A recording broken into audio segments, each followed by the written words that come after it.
Welcome into the Women's Basketball Podcast, your one-stop shop for all things women's basketball, of course, including college basketball, which is in full swing with the NCAA tournament ongoing. We have your primer for the Sweet 16, the Elite Eight, a recap of the first weekend, and oh so much more. Mia O'Brien, joined as I am each and every week by the one and only Mitchell Northam. Although, Mitch, I got to tell you, when we were talking about this on my radio program today, I feel like as a college basketball reporter, as much as, yes, your focus has been on covering the games here this first weekend of the tournament, it's also been coaching carousel duty and portal duty equally as much. It's a very weird time to be a basketball fan, but no better month of the year than March. Yeah, it's a very busy time. The portal actually officially opened today. We're recording this on Tuesday, March 25th. So there's a lot of portal movement today.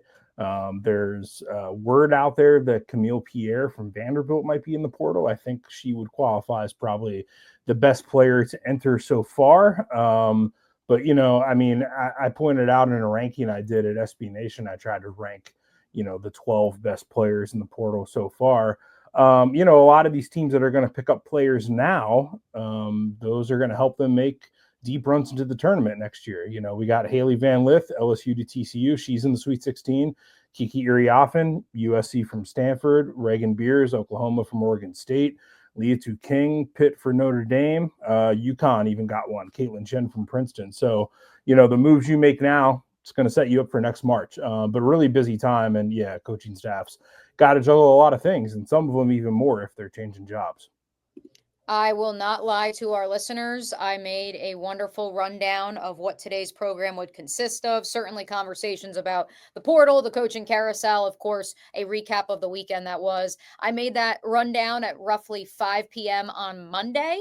And by 6 p.m., you could throw the entire thing out the window into a garbage can because oh, so much happened throughout the night, the final day of the first weekend of the NCAA tournament. So let's dive into it. Of course, we traditionally start the Women's Basketball Podcast, Mitch, with our Her of the Week.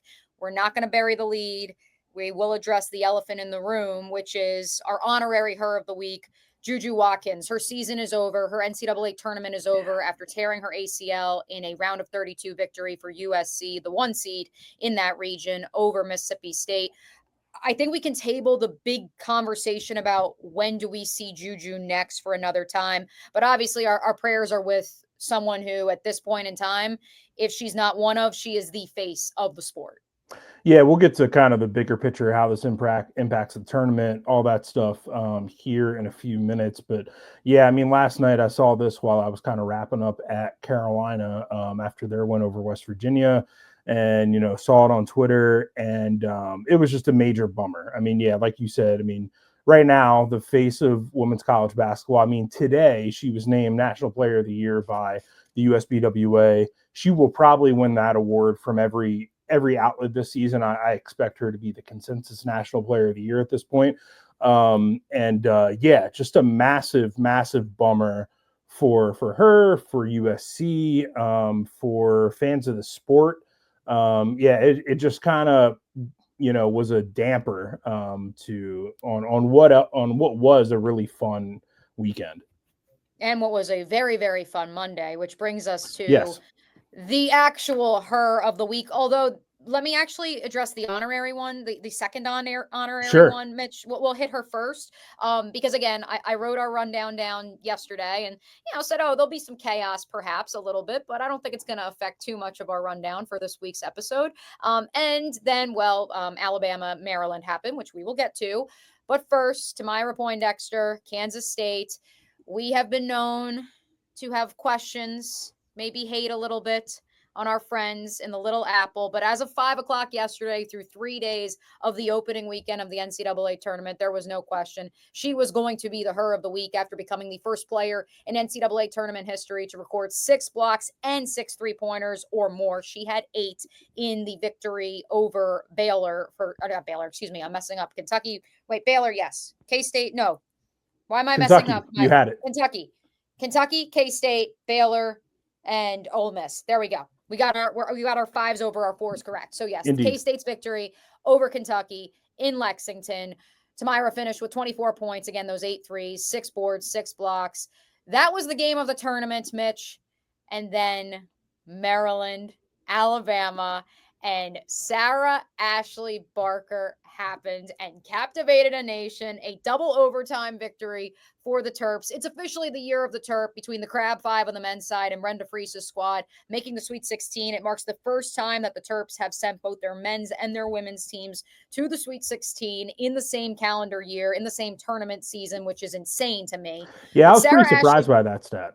yeah, I was shocked by it. And we'll talk about Maryland because I think that that is certainly the story as we look towards next week. But as we recap, as we look at her of the week, Sarah Ashlee Barker with the fourth most points in an NCAA tournament game, 45 of them, a program record for Alabama.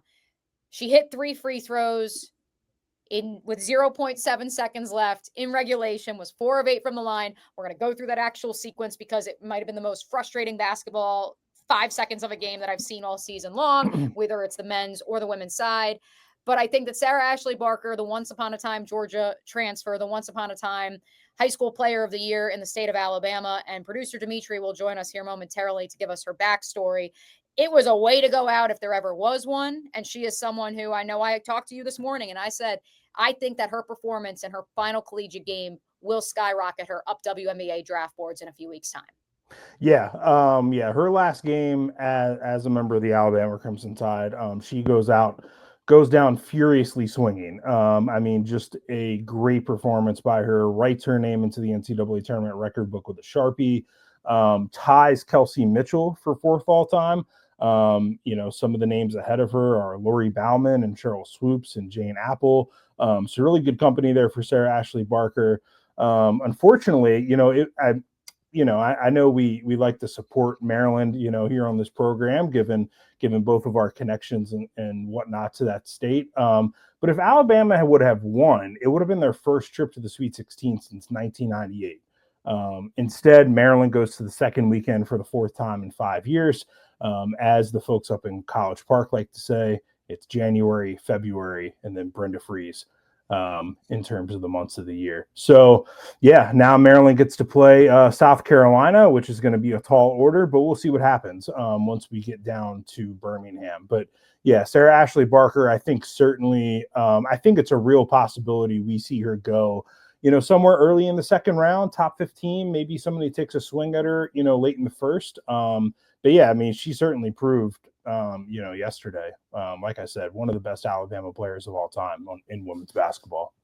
To give us further context about who this week, her of the week is, producer Dimitri joins us now because as I told both of you throughout the day as we were preparing for today's episode taping, I'm sitting on the couch and we'll get to the actual game and some of the miscues that had myself and my boyfriend Kevin screaming.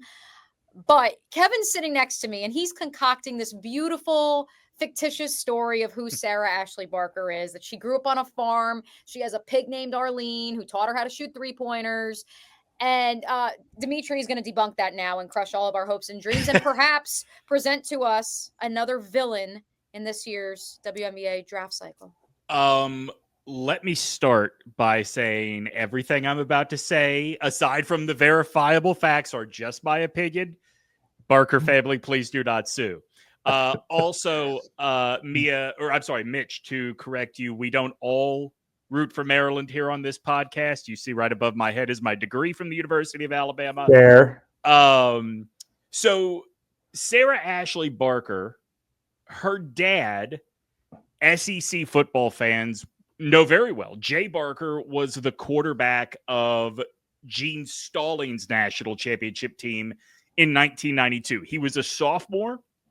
He is a championship quarterback, very similarly to how Trent Dilfer and Joe Flacco are championship quarterbacks. Like that defense, let me put it this way. Alabama was not asking quarterbacks to do much of anything during that time. He was probably not the best quarterback on the roster. The best quarterback on the roster was playing wide receiver for that team because, who cares? We're not asking anybody to throw the ball.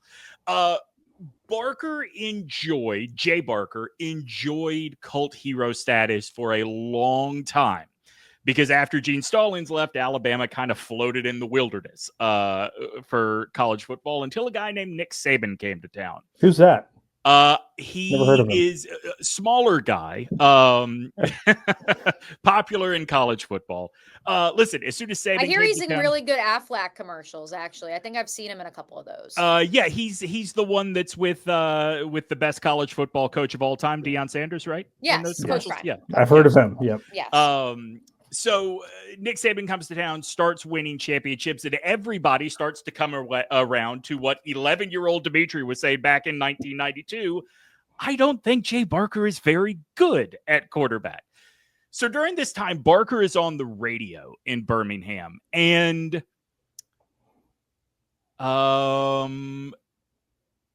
is not great at hiding that there is a little disappointment that his star is sliding, let's say. Does that make sense? Mm-hmm. Jay A little Barker, bit of peaked as the high school prom king kind of thing. Yeah, Okay. I mean, and look, he had a great peak. Like, he went pro. I think he was in the NFL for 2 years. Never got into a game, but was the Packers backup for a while. Played a bunch of smaller leagues. Comes back, does the media thing. Former Toronto Argonaut Jay Barker, and I believe Birmingham Barracuda as well. Birmingham Thunderbolts. Oh, Birmingham. So he was with the original XFL. Indeed. This is the origin story that our listeners didn't know they needed. Let's get to the part about Sarah Ashlee and the driveway, because this is the part that blew my mind. So this is not. So I looked this up after you and I chatted. This is not Sarah Ashlee. This was one of her stepsisters. So Jay Barker and Sarah Ashlee's mother get divorced. Jay Barker goes on to marry, if you're a country music fan, you may know the name Sarah Evans, right? So I'm looking at the Wikipedia in real time. Yep. So he goes on to marry Sarah Evans. In 2022, Barker and Sarah Evans get into an argument. They are already separated at this point. Jay Barker, during this argument, blames Sarah Evans' daughter for their marital troubles. Sarah Evans' daughter is across the street at a friend's house for like a bonfire cookout kind of thing. Sarah Evans goes across the street to grab her daughter, feeling like they are not necessarily safe. As she is pulling out of the driveway, Jay Barker gets in his truck, drunk allegedly, although likely, and tries to run them down in his truck. Jay Barker goes to jail. Fast forward to today, Jay Barker and Sarah Evans happily married, or at least so they say. No! Yeah. I'm looking at his mugshot. This, I guess, happened in Nashville. Yes. So they it was a weird situation. They lived in Birmingham, but they also spent time in Nashville, depending on which of her kids were where in school. It was a very strange setup because he was still doing the radio show. Actually, by this point, he'd been let go, but he was still doing his news show from Birmingham, and they were going back and forth. Okay. So the story that Kevin concocted about her living on a farm with a pig, Sarah Ashlee Barker grew up in Mountain Brook, Alabama, which, just look up the estimated home value of houses in Mountain Brook, Alabama. A certain Paul Feinbaum calls Mountain Brook home. Not a lot of pigs named Arlene in Mountain Brook. Yeah, I was really rooting for Arlene the pig. This is really heartbreaking for me. I mean, maybe they have pigs. She probably has a horse. Maybe there's a horse involved. Yeah, I would imagine somewhere there is a horse involved. I would just like to note that Braxton Barker, his son, has a higher completion percentage than his father, because Braxton Barker went 1-for-1 as a career college passer for 10 yards. So shout out to him. Is he the one, because Kevin did actually verify that, is he the one who's a GA at Alabama? And then there's another brother who's at UAB. Yes, that sounds correct. Braxton came in a recruiting class that not only included Jay Barker's son, but also included Paul Bear Bryant's great-grandson. Neither of whom got on the field very much. Okay, yeah. This is the deep dive you guys didn't know you needed. But Sarah Ashlee Barker, as the her of the week in the NCAA tournament, week 1, probably deserves this attention here on the pod. Especially can I just say, yes, I was so incredibly disappointed for the way it ended and proud of that team. Yeah. Because man, they ripped defeat from the jaws of victory and then somehow turned around and bought themselves a whole other period. And it just, it went into overtime. I knew how it was going to end. I'm glad we got a second overtime out of it, though. Sarah Ashlee Barker rewriting record books and her family's legacy. I am hereby dubbing her, and then I will get out of the chat for the rest of the show. I am hereby dubbing her Sarah Ashlee Baller. Mm-hmm. SAB, this week's Her of the Week. We promised we would circle back to the honorary Her of the Week. Thank you to Dimitri for that wonderful sidebar that I don't think anyone knew they needed, but we need this week, especially because we may have another villain who has emerged in college basketball that we need to talk about later in the program, but maybe Jay Barker somehow factors into that and can save Cody McMahon from herself. But we promised we would circle back to it. Juju Watkins, done for the season. That is where we begin this week's starting five. Mitch, I'm not going to lie. When I first saw the news, and I understand in the world of modern medicine, ACL tears are not looked at the way they were once upon a time when you or I were growing up. But at the same time, it is still expected to be somewhere between a 6 to 9 month recovery time. And that puts us, knowing that the month of April is just 1 week away, we're looking at December at the earliest for Juju Watkins. And then ultimately, for me covering the National Football League, what I can tell you is I've seen too many athletes who essentially are not themselves that first year after the injury. And knowing that she would be draft eligible next year at the end of her junior year, I believe there's a chance that we may never see Juju Watkins in a USC uniform again. I think there's a chance that she takes a medical red shirt next year. She kind of supports USC, prepares for the draft, and then ultimately makes the decision, knowing that the draft process immediately follows the end of your season in college basketball on the women's side, that we may see her ultimately enter the draft next, not this April, but the following April, after all but not playing in 2025, 2026. So it's a possibility that she enters the draft next year because they are currently renegotiating, the CBA is going to be renegotiated. But Juju is currently 19, so she'll be 20 this summer on July 15th. So then she'll turn 21 July 2026, theoretically. Okay. I think I have my math right. So I think you have to be 20. I thought she was a year older in July, so this is good. And I thought she was actually old for her grade. Okay. No, it's okay though. But yeah, so you have to turn 22 the year of the draft to be eligible, as the rules currently are. Now that could change with the way that they're renegotiating the CBA. Maybe they lower that to 21. As we add more teams into the WNBA and we have more roster spots and that sort of thing, maybe it opens up the door for more players to potentially leave school early. So I would say TBD on that for right now. But yeah, I think it's entirely possible that we don't see her play at all next year. And I don't see, if you're just talking about like her future and what her value is and that sort of thing, there's no real reason for her to rush back. It's not like Kiki Iriafen is coming back next year, right? So you're not rushing back to play with her. This USC roster is going to look real different next year and real different the year after that too. But yeah, we've seen it recently with two big time guards, right? Paige Beckers, she gets hurt, she misses a whole season. Olivia Miles, she gets hurt, she misses a whole season. I don't expect us to see Juju Watkins play next year. Like you said, at the earliest for an ACL tear, the timetable puts her back in at December. Even if I'm Lindsay Gottlieb, I'm telling her, you don't need to come back next year. Take your time. Let's handle this rehab the proper way. You got the NIL stuff. You got the investment. Like you got money, right? Like things are set up a certain way. You don't want to rush her back and get hurt more. That would mess up her pro career, for any potential for that. I'm sure that her advisors are telling her is that as well. But yeah, it's a major bummer. It's going to impact the sport, I think, in a big way, kind of maybe bigger than we're anticipating. Because, Juju Watkins was kind of supposed to be the next, right? From Caitlin Clark Now, we still do have stars left over in this tournament. We still have the Paige Beckers. The Paige is going to the WNBA draft. Now, we do have AZ Fudd, who announced today that she's coming back to UConn next year. So that's a star player that we do have coming back next year. And, we have more kind of up and coming on the way. Flau'jae Johnson, Hannah Hidalgo, Michaela Blake's named today, National Freshman of the Year. Over Sarah Strong. First called on this podcast, first predicted on this podcast. Over Sarah Strong, who, is a great player in her own right.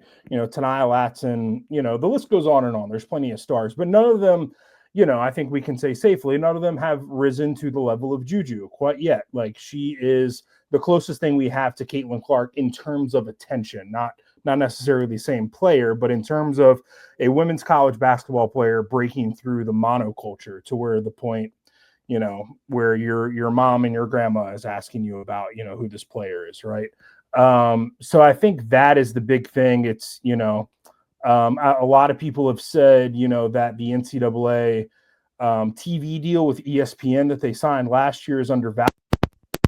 But, if you're looking at it now, it's a good thing you have it signed, and it's not a year-to-year proposition thing. I'm just not sure what like the ratings are going to look like, for here on out without a player like Juju really driving things home. I know that across the board ratings are up for women's college basketball this year, and that's a good thing. And I hope that we keep seeing, that trending in that direction. But I think, a potential matchup between Juju Watkins and not Caitlin Clark. I'm doing it again. Juju Watkins and Paige Beckers in the Elite Eight. I think that had the potential to sort of rise to that level where we saw that big rating spike last year between Caitlin Clark and Angel Reese. Like, those were two superstars that you could put mano-a-mano and really build something out of it. Right now, I don't know if we really have that anywhere else in the tournament.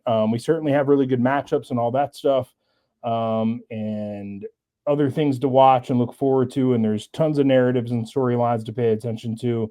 But not having Juju a part of that is a major bummer.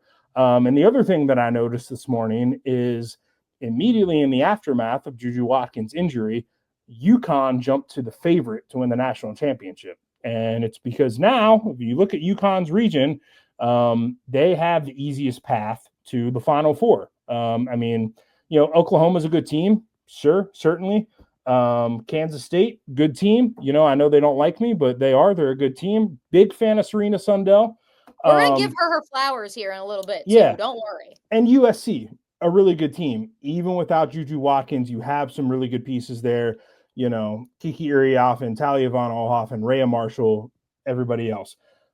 But if we're being honest, UConn's going to go to the Final Four, and then we'll see what happens. And so that was one of the things that really jumped out to me and made me think of a sort of axiom that our friend Joe Giglio likes to use about the North Carolina men's team, which is that if something good can happen to Carolina, it does.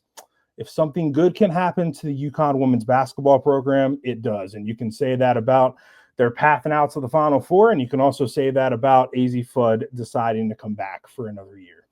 And of course, I think besides the Juju news, the most reshared content in the women's basketball sphere in the mainstream over the last 24-ish hours has been Gino Auriemma holding back tears as Paige Beckers exited the podium for the last time in Storrs, Connecticut. And I think that sums it up. It's UConn's world still, and we are just living it. But the final score in Southern California, USC 96, Mississippi State 59. I am going to call an audible on number 2 for this week's starting 5 because we've pushed it, we've teased it, we keep tabling it, but I need to get it off my chest. Another final from Monday's round of 32 games. We've already discussed it a little bit, but final score in double overtime. Maryland 111, Alabama 108. Second Kevin reference of the program. We're sitting on the couch watching this game. My boyfriend is a native of Maryland. He wants Maryland to succeed, even though they didn't accept him twice. He's yelling, he's screaming. Just don't foul her.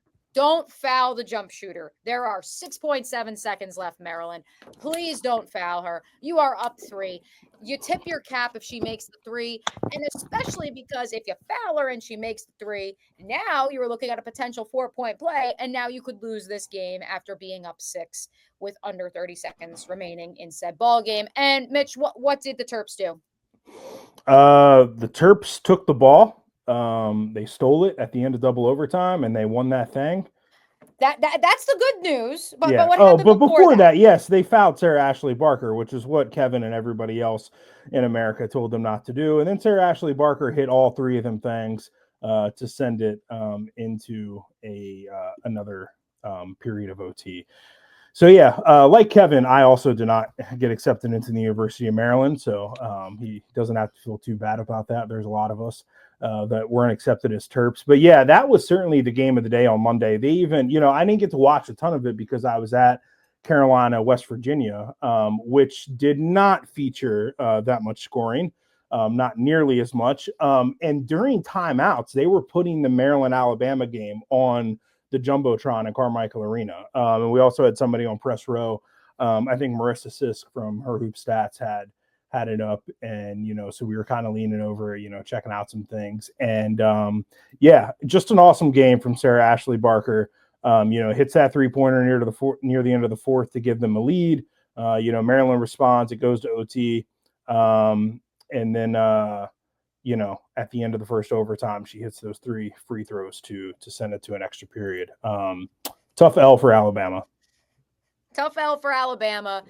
4 players for Maryland in double figures, 3 of them with 24 or more points. That includes Cheyenne Sellers, who has truly bounced back in a very special way. My question for you, Mitch, Maryland now faces South Carolina in the Sweet 16. Are we giving them a fighting chance? Do we believe in the fighting Brenda Fries's in the month of March? Yes. I think Maryland does have a fighting chance. I think Maryland is one of those teams this year that can beat anyone and lose to anyone. This is a team that hung 85 points on Duke back in November. And Duke, I think, has one of the best defenses in the country. They've beaten Michigan State.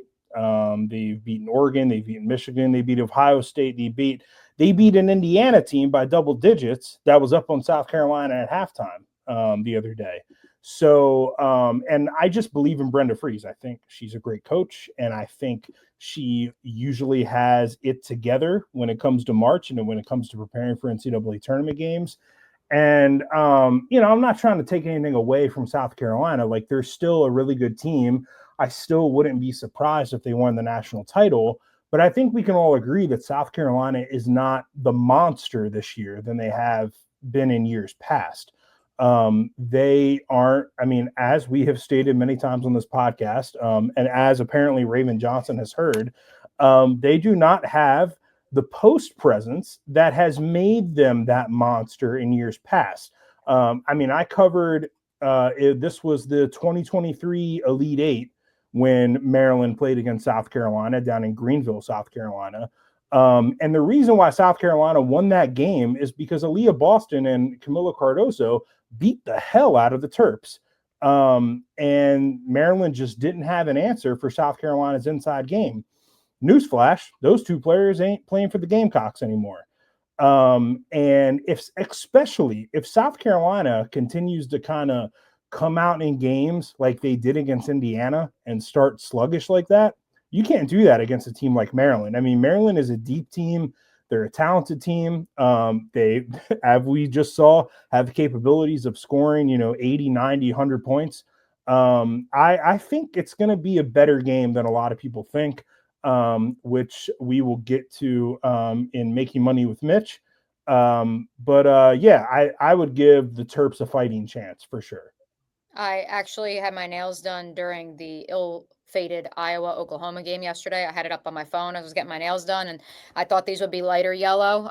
They're obviously not.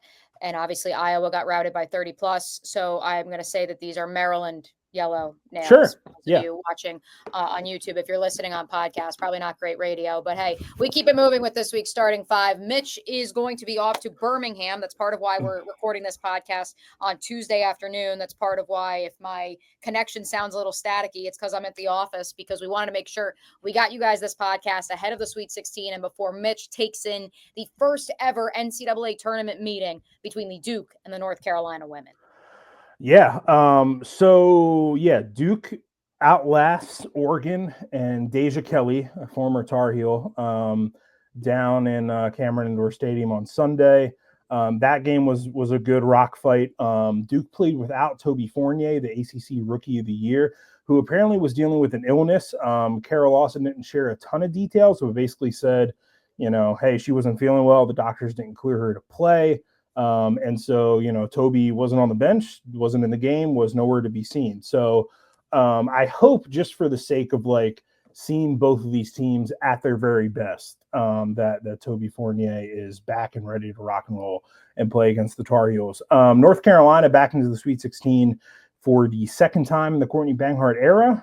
They beat West Virginia in another rock fight on Monday night in Carmichael Arena, which afterwards Alyssa Utsby jumped up on the scorer's table, which was a really awesome moment. Fifth-year senior, been with Carolina all 5 years, and really just got her moment to shine after missing senior day with an injury. So, she scored 20 points or so in that win, was really awesome, really did everything for Carolina, willed them to that victory, gets her moment on the scorer's table. She's also the last player to walk off the court, gets one final wave to the crowd of Carmichael.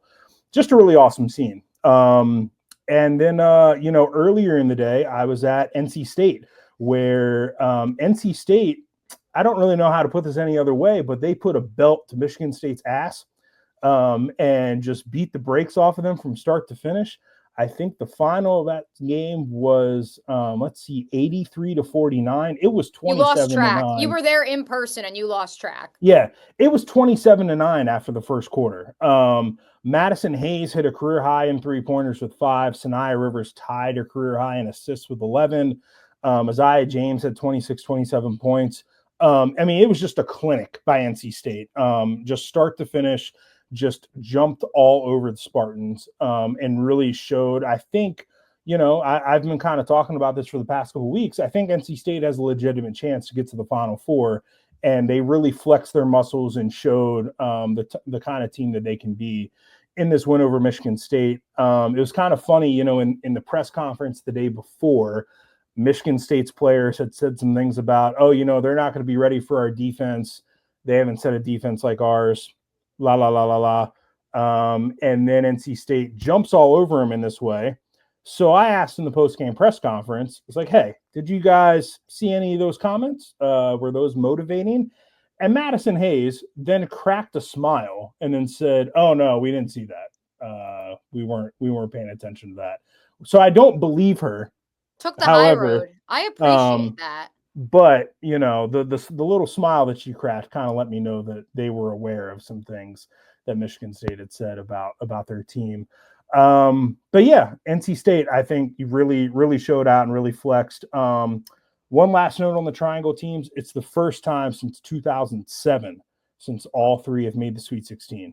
So I think that's pretty awesome. That's saying something.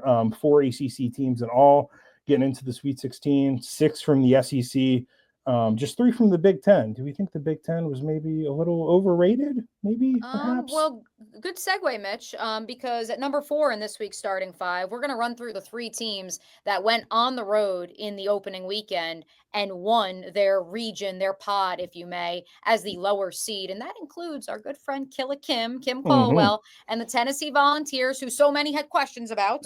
They finished the season, what was it? They lost 3 of their last 6, 3 of their last 5, something like that.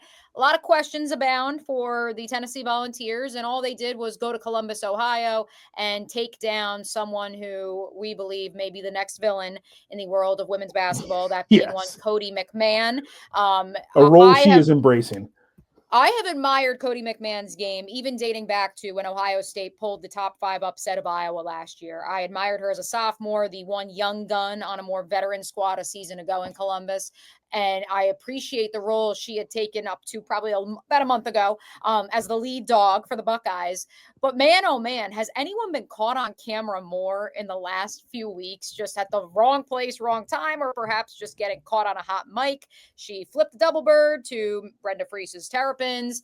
She now is yelling as she's going through the handshake line with Killa Kim and company. Yeah. And I don't know exactly what was said there. I think Cody just yelled in the air and Kim Caldwell just was like, oh, what's her problem? And just kept walking.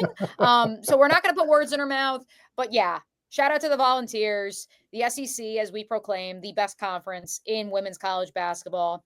And if only in that small sample size, an Ohio State team that you said all season long you felt was a fraud, despite having home court advantage. Yes, Tennessee prevails in that one. And then, of course, the two other lower seeds that went on the road and got wins over the weekend in the round of 32. A team that you had questions about, Mitch, entering the season. Coach Yo and Ole Miss are headed back to the Sweet 16 for the second time in 3 years. They have been to the Sweet 16 just 3 times in my lifetime, which dates back to 1992.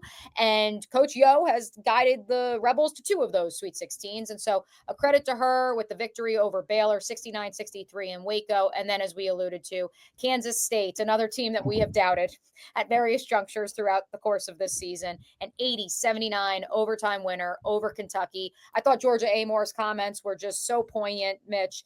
The fact that she stressed that she is not going to lose sleep over missing the would-be game-winning shot because she has 5 years of college basketball to look back on and know what her worth is and know what her legacy is. And that's not something you see every single day in the NCAA tournament, let alone in college sports at large. Yeah, I mean, Georgia Amore, took a program in Virginia Tech to heights that it had never seen before by helping them win an ACC tournament and winning the MVP of that ACC tournament, and then taking them to a Final Four. And I think was named most outstanding player at the regional that Virginia Tech won that year. And then so not only does she do all that in Blacksburg, but then she goes to Lexington this year and helps them basically make the probably best one season turnaround that we saw this year. Kentucky won 4 SEC games a year ago. This year they hosted NCAA tournament games. I really enjoyed covering and talking to and watching Georgia Amore over these last 5 years of college basketball. Just one of my favorite players. So yeah, nothing that she should hang her head about. I think she's going to have a career in the WNBA.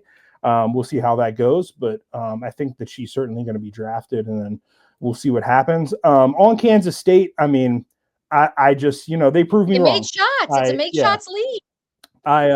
A friend of mine, shout out to Josh Weber, actually texted me and was like, hey, I followed your pick of Fairfield, and it turns out that they didn't get it done.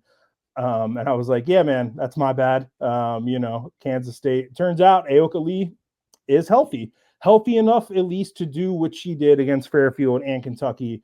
But I really think the kind of secret sauce there with Kansas State is Serena Sundell.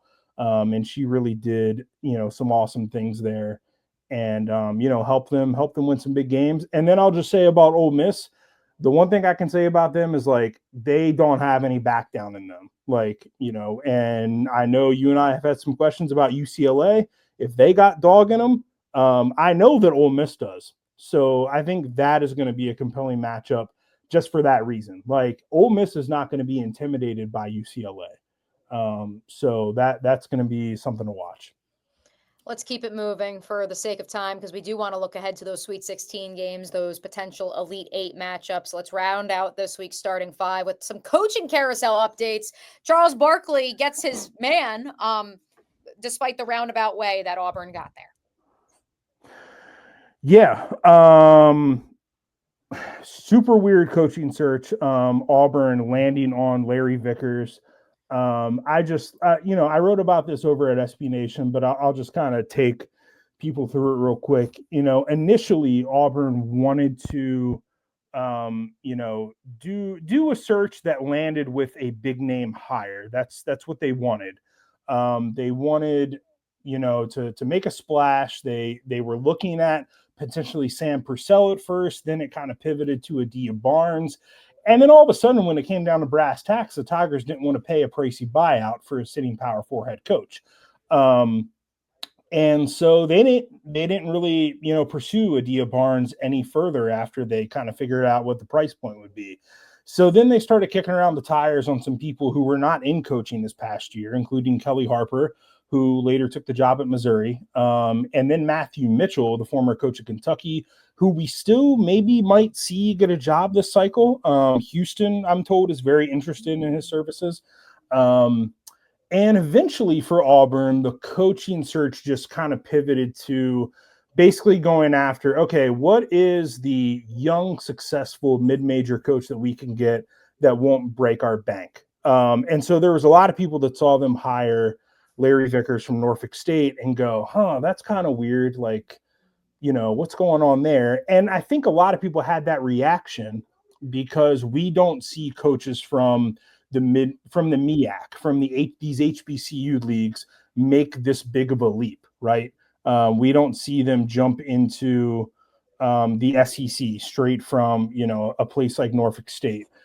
So in that way, despite this coaching search being super weird and super unorthodox and taking a lot of twists and turns that not a lot of people expected, I do have to give Auburn some credit in taking a chance on a guy like Larry Vickers, who has gone to 3 straight NCAA tournaments at a place like Norfolk State, where that is very hard to do, where you have limited resources, and giving him a chance to succeed at this high level.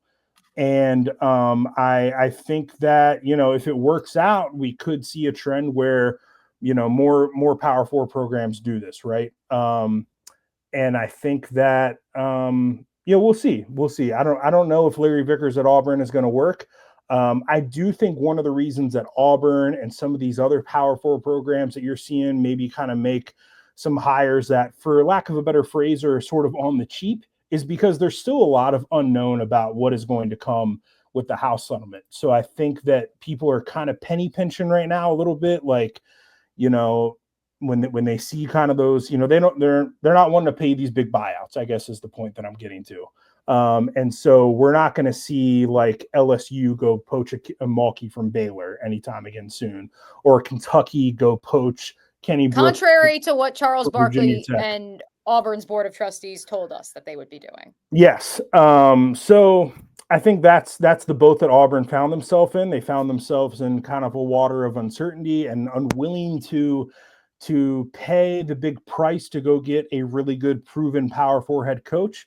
Now, I would say to you also on the flip side of that, to sort of be devil's advocate, well, if you had to pay that sort of buyout for a football coach, you would have paid it, wouldn't you have, Auburn? I think you would have, but it's women's basketball, so you were unwilling to do that. So we'll see. We'll see how that works out for Auburn. I think Wisconsin is another place that is showing that they are a bit unserious about investing in women's basketball. They just hired Robin Pinkton, who resigned from Missouri, and really the only success she ever had there was when Sophie Cunningham was on the roster. And so that is where we find ourselves right now. On the coaching carousel, we do have a really high-profile mid-major opening now down in your neck of the woods at Florida Gulf Coast. After Chelsea Lyles leaves, based on what I've heard, and maybe based on what you have heard as well, that it sounds like she's probably going to go join Carl Smesko's staff at the Atlanta Dream. I was told that Florida Gulf Coast basically made her a 5-year offer to stay, contract, and really wanted her. And basically, she's kind of one of these coaches that really didn't want to be a head coach and really, only accepted the position sort of in lieu of Smesko leaving early to go to the Dream, and led Florida Gulf Coast to a great season. But she wants to go work back with him again in Atlanta, I think. Yeah, I think we'll get more details on that one in the days and weeks ahead, Mitch. It's as unprecedented as it comes, as I've shared with you. I know I've just heard from people around this neck of the woods in college basketball, both men and women, that they are stunned.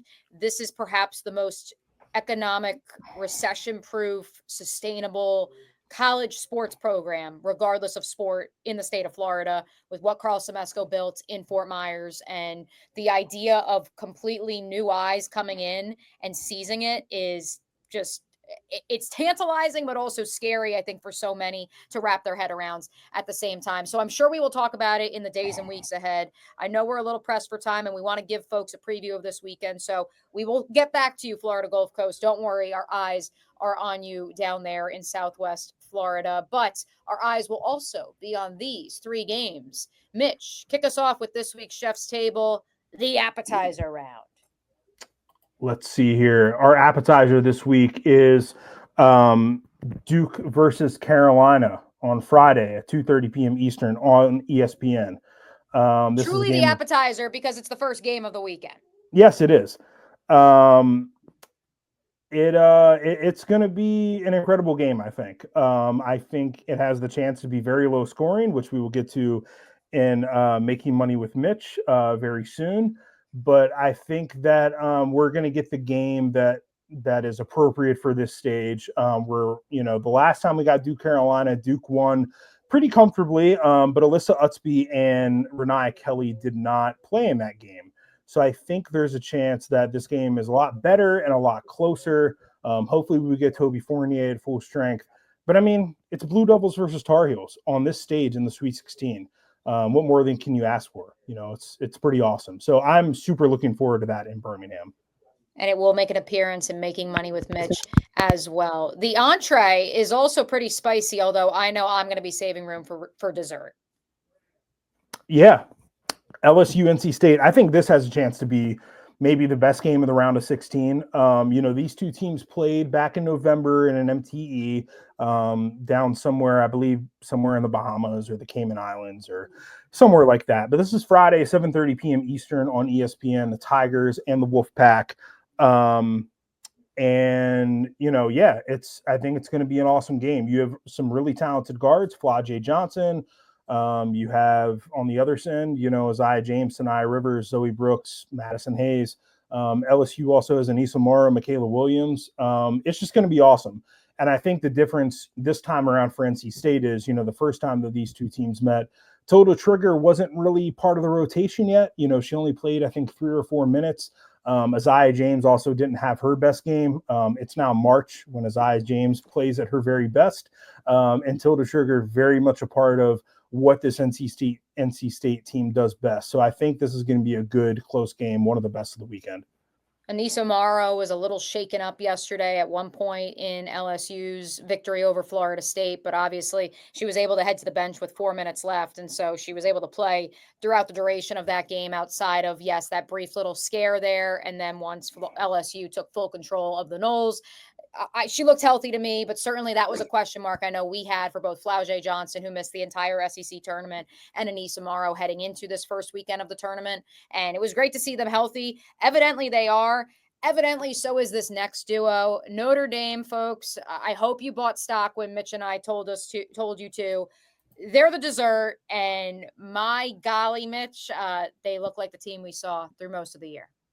Yeah, especially I thought, in that win against Michigan, they really looked like the Notre Dame that we were seeing, towards the end of February before that loss to NC State. This is another, I think, must watch game. This is also in Birmingham. This is Saturday at 1 p.m. Eastern on ABC. This is also another rematch. TCU beat the Irish down in the Cayman Islands in November. Not in the continental United States, folks. Let the record show. Not in the continental United States. Down in November by 8 points. However, that was a game where Maddie Westbell did not play, and that was a game where Lisa Carlin did not play. So the Irish were not at full strength. That was a very much more tight rotation in that game. You had Kate Koval playing heavy minutes as a freshman, starting that game against Sidonia Prince. So now you're going to be able to throw Maddie Westball at her. And I think that's going to make for a very good and entertaining matchup down there in the paint. And then, on the outside, you got Olivia Miles and Hannah Hidalgo battling with Madison Connor and Haley Van Lith. So that's going to be really fun as well. All I know is you get to have the most fun in the Birmingham regional. I feel bad for those poor gals and pals out there in Seattle, because the Birmingham regional is where it's going to be at. And speaking of Mitch having fun, a little bit of fun was had in making money with Mitch with our picks last week. We're sitting at 500, folks. We're 23 and 23 on the season, but something tells me that this 3-pack that you have is going to be an absolute winner. It's going to be a banger, as the kids say. The one note that I do have before we run you through this week's lines for the Sweet 16, Kevin did tell me we are taking the Sundels, not the Sun Devils, the Sundels. And that is because he apparently knows who Serena Sundell is solely because her brother was an NFL draft prospect last year and loves the lineage. Good news, Wildcat fans. You are not in this week's Making Money with Mitch. Mitch is not even going to bring you into the conversation. So we will leave you off on your own little island to do what you need to do to take down the Juju Watkins less. Say that 5 times fast. USC. Yeah, just to kind of recap last week, I missed on Fairfield and missed on Harvard, my mid-major darlings. Which I picked both, by the way, in my bracket. They did not show up for me. And my picks with Hard Rock here. Yeah, but Mississippi State did. They did beat Cal. I had Mississippi State to cover 1.5 and win that game. So here's what we got this week. I think Maryland is going to cover against South Carolina. Currently, the line is 17.5. That is a line I very much like. I just don't anticipate South Carolina blowing Maryland out. Maryland is a team that is always prepared in March. I think that this team, after that emotional win is feeling good going down into Birmingham. And like I said before, I don't think South Carolina is a monster anymore. So I like Maryland to cover in that one. I'm going to take another game involving a SEC team. Actually 2 SEC teams here, Tennessee and Texas. Currently the line is Texas by 8.5. I'm going to take Killakim to cover 8.5 points. I think Tennessee, they didn't really finish the regular season well, but I think they got their flow back a little bit, this weekend by going into Ohio State and taking care of business. So I like the Vols to handle stuff there. And then in the Duke Carolina game, I'm going to take the under of 124.5 points because I think, unfortunately, if you like offense, there is not going to be a whole lot of it in this game. I think very much we're about to see like a 57-53 kind of finish, maybe even less than that. When these two teams played at full strength in Carmichael Arena, the first matchup of the season, that game went to OT and finished in the 50s. So just, these are two of the best defensive teams in the country, and they're going to try and flex that muscle as much as they can in this matchup. That final score, by the way, folks, in overtime, UNC 53, Duke 46, set the game back, the sport back centuries. However, if you believe that defense wins championships, maybe you have some faith in Duke or UNC this upcoming weekend. Let's wrap it with closeouts, shout outs. We already got to Killakim. We already got to Cody McMahon, the new villain. I alluded to my nails. I'm not going to dwell on Iowa. I will simply say that LucyOlsen had perhaps the most difficult task of any collegiate athlete in the country, regardless of sport this year. And that was to come in and somehow, some way attempt to fill the void. That was Caitlin Clark's departure due to graduation. And while no one will ever be able to fill those shoes, I think LucyOlsen did as damn good a job as you could have seen, especially knowing they had a first-year coach, and Jan Jensen, of course, took over as the longtime associate head coach. Started at different junctures, up to 4 freshmen in the starting lineup, went through a 5-game losing streak in the month of January. And so kudos to Iowa, kudos to LucyOlsen, who I think goes down in not necessarily the Mount Rushmore per se in Iowa, women's basketball lineage. I think there's too many names to put on that Mount Rushmore, but certainly in the Hall of Honor, we will call it. We will always respect Lucy. And that, of course, is despite the fact that Jenny Baranchek Sooners, the former Iowa Hawkeye, now the head coach of Oklahoma, I don't think they did anything wrong in that game, Mitch. I don't think they missed a shot. I don't think that they missed a rebound. I don't think they missed a box out, a loose ball. It was literally a perfect game from the Sooners, and that was despite Reagan Beers being held to 11 points. Yeah, I think, there was really nothing more Iowa could have done, and a really good season. There was a point in time this year where we were talking about people doubting Jan Jensen and Iowa maybe missing the tournament, have that kind of turnaround and just finish the season really strong to make the second round. I think is really good. I think Iowa is going to be just fine under Jan Jensen. They're going to be just fine without LucyOlsen as, this thing kind of rolls along. Yeah, they're going to be back in the mix next year for sure. One team that I think will also be back in the midst, although I'd love your take on it, Florida State. We give flowers, we give kudos to Tania Latson, who goes down as not only an All-American by multiple outlets this season with the Noles. Look, we both picked a potential upset in Baton Rouge on Monday night. And ultimately, I think Flau'jae Johnson and Anissa Morrow being at 100%, as well as LSU playing as flawless a second half as you could ask for, much like Oklahoma was doing a couple hundred miles to the west. I think that's ultimately what decided the outcome of this game, but no reason to hang your head if you're a Noles fan, and I'm curious to see what comes next for them. I would like to see Florida State really hit the portal hard this offseason, which is not something that Brooke Wyckoff has done in the past years, but you're going to lose Michaela Timpson and you're going to lose O'Mira Gordon. And those are two big pieces, and you only have Tania Latson for one more year. She's going to be a senior next year. And I would really like to see them try to sort of, get the most out of her last year at Florida State. And so you're going to need to post, and you're going to need another guard. I would like to see them, really try to make a big push in the portal and try to put as many good pieces as they can around Latson to really maximize her last season. We also just want women's basketball in the state of Florida, not named Florida Gulf Coast. Like, obviously, we know that they are the flag bearer, but we would like to see one of these Power 3 school. And look, Miami had a down year, new coaching regime. We'll see what happens there. And I just want somebody. I want somebody in the Power 4s that has someone who lives in this state that I can say, hey, here we are. Here is our South Carolina, our Iowa, whatever it may be. Speaking of Iowa, a quick last few shout outs from me. Caitlin Clark will be in David Letterman's new My Next Guest Is season. I have always loved that series, so very excited to see that. Additionally, we do have the new stars of FullCourtPress. ESPN Plus is bringing back the award-winning documentary series, which last year featured Caitlin Clark, Camila Cardoso, and Kiki Rice of UCLA. This year, it's Flau'jae, Hannah Hidalgo, and Kiki Irifen. And I don't think you could ask for much more, Mitch. I am very excited for this to drop in the weeks ahead.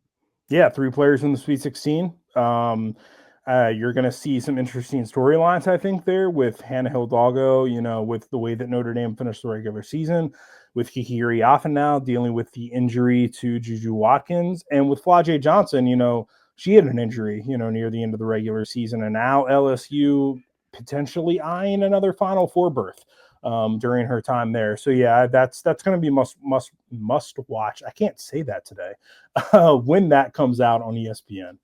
Well, we got to get you off to Birmingham. So before we do so, any last minute shout outs, closeouts, where can the people find you the next few days? Yeah, I just wanted to, point folks to some of my work at SBNation.com. It was kind of oddly, I didn't plan this, but it was sort of assistant coach week for me. I wrote 2 features. One of them about Simone Augustus, who is in her first season as an assistant coach with LSU. Not just unnamed assistant holding a clipboard that Kim Mulkey slapped out of her hands. Yeah, I got the chance to catch up with Simone one-on-one at the SEC tournament in Greenville. Also talked to Bob Starkey, her longtime mentor, who is also an assistant coach with the Tigers. And then I wrote a story about Eastern Shore of Maryland legend Tia Jackson, who is an assistant coach at Duke. She was one of the first hires that Carol Lawson made. She was also an assistant at Duke under Gail Gestencourt the last time the Blue Devils were really humming at a high level, going to Final Fours and stuff. So she's sort of the connective through line between those 2 eras. And I wrote about all that and how she's kind of helped mold Kara into a head coach. So go to SBNation.com and check those out. And I'm on Twitter and everywhere else at Primetime Mitch. And I'm excited to hear his barbecue reviews from the wonderful state of Alabama that our producer extraordinaire, Dimitri Ravenos, of course, is from. And so I think we'll have a nice, healthy debate next week, not only about the Final Four and the national champion, but also all of the food that Mitch has eaten throughout all of his travels here during the postseason. He's Mitch. I'm Mia. Shout out producer Dimitri for popping on a little bit there with us and giving us the villain origin story of her of the week. This has been the Women's Basketball Podcast. We will catch you next week. Deuces.